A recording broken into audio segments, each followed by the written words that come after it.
Hey everyone, and welcome back to Retiree's Guide.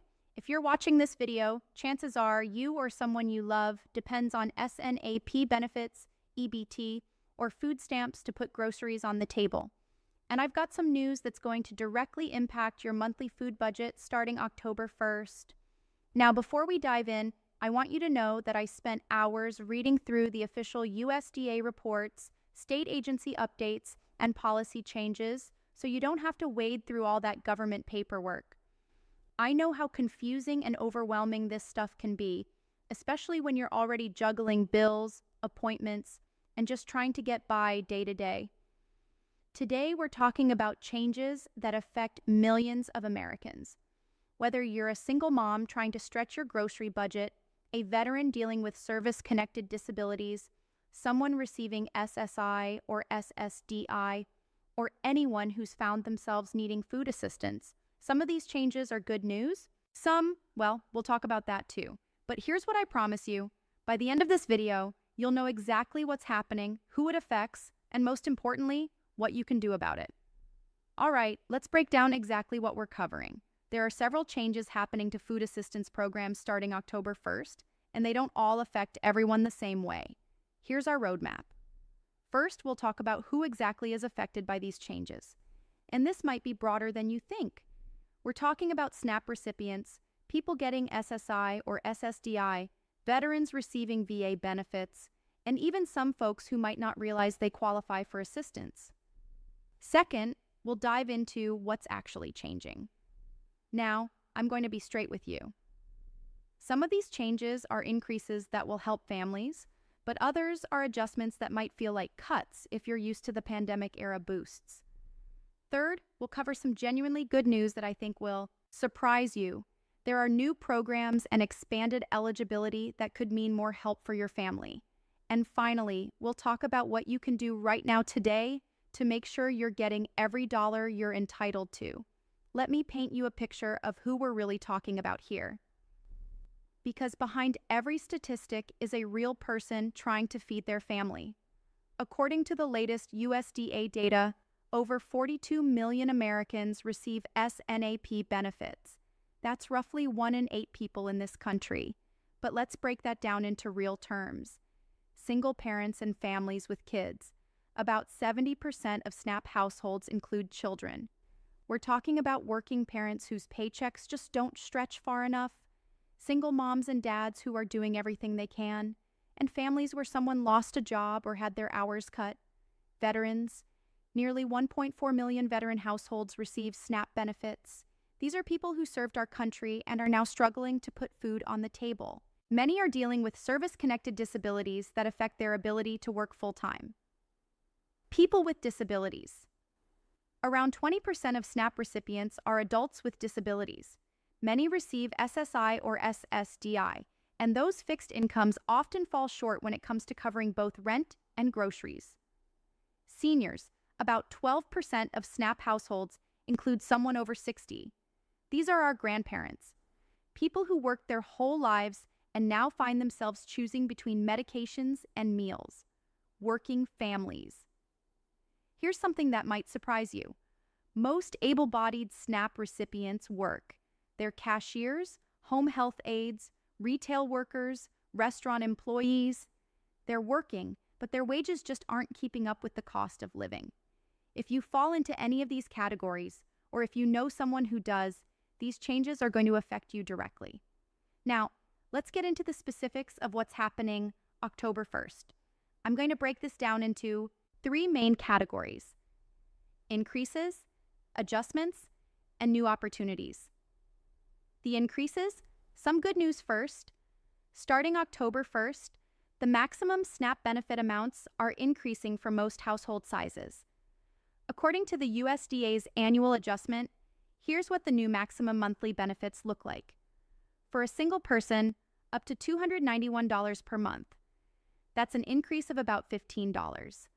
For a family of 2, up to $535 per month, an increase of roughly $27.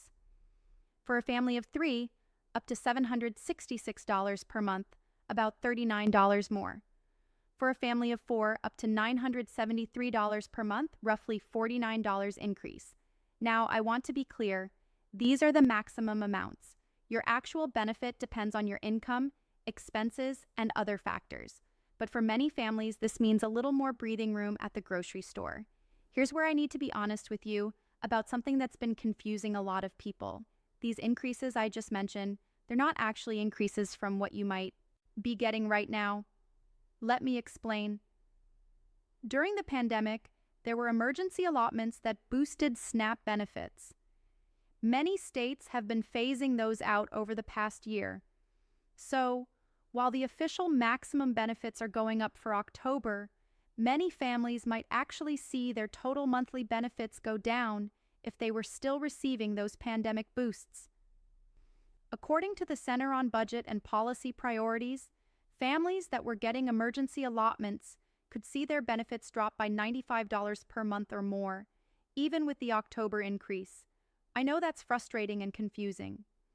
The headlines say increase, but your EBT card might have less money on it. You're not crazy and you're not misunderstanding.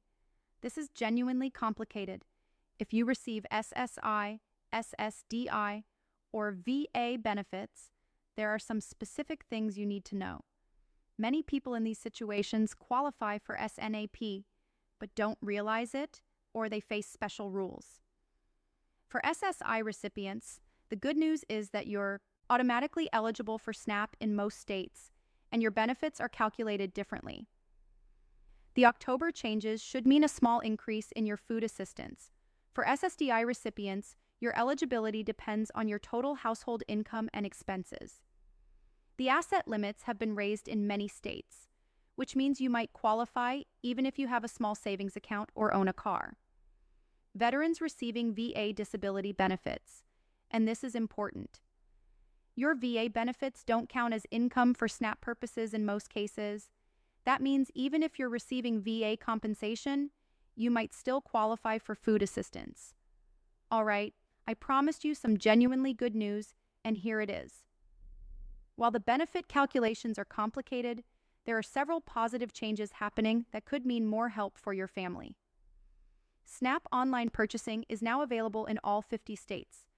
That means you can use your EBT card to buy groceries online from approved retailers like Amazon, Walmart, and many local grocery stores.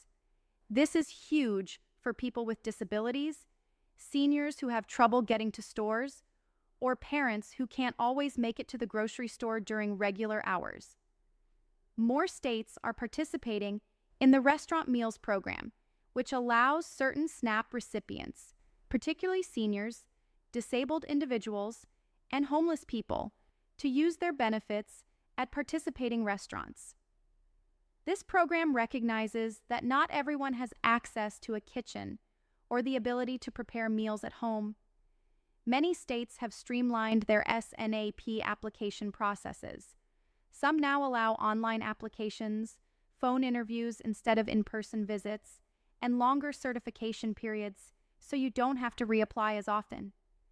This is big news for young adults and parents going back to school. The rules around college student eligibility for SNAP have been expanded.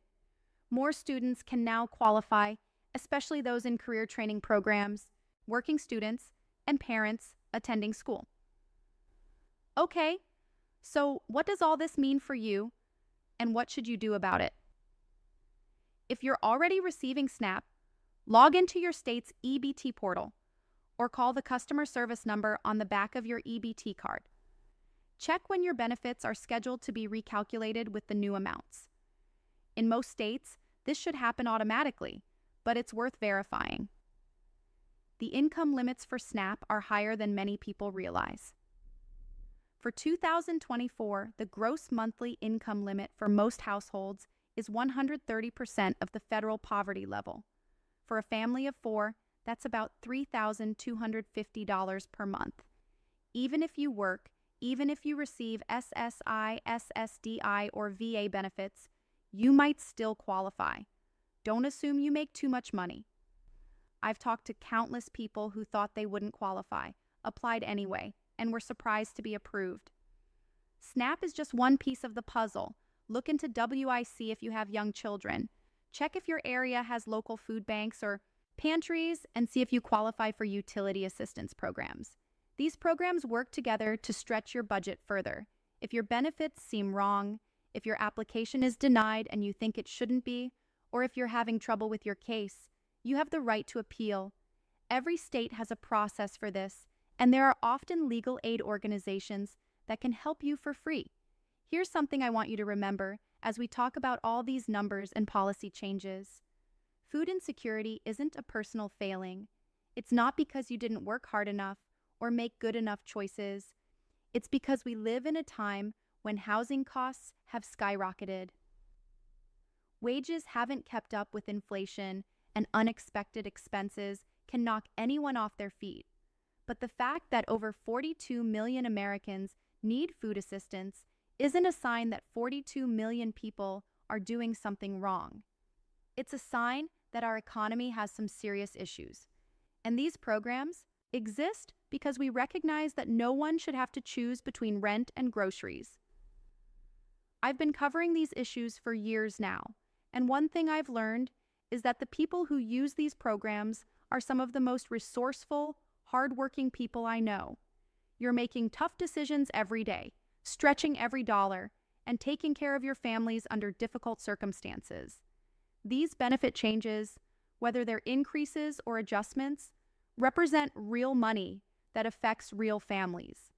A $20 increase might not sound like much to some people, but I know that for many of you watching, that's a couple extra meals for your kids, or the difference between name brand and generic groceries, or being able to buy fresh fruit that week.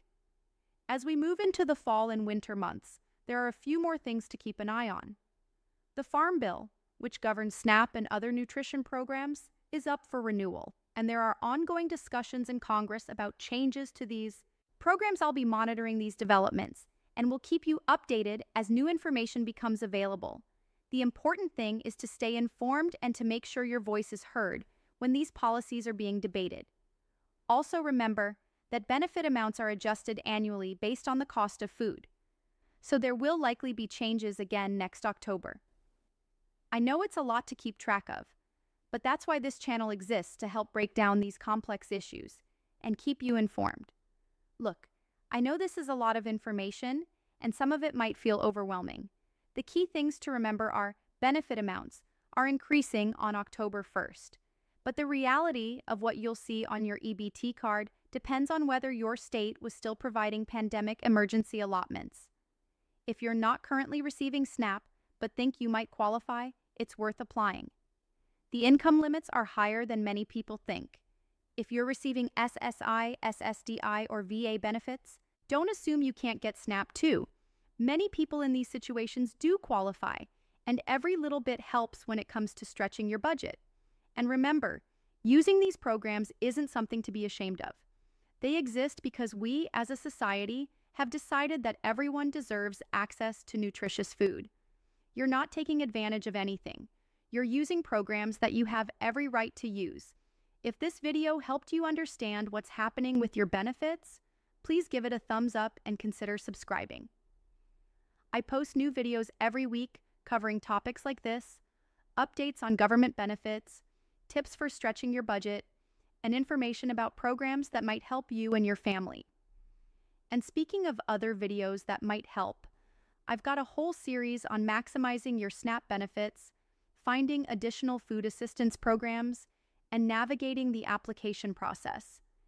If you have questions about your specific situation, drop them in the comments. I read every single comment, and often your questions inspire future videos that help other people in similar situations.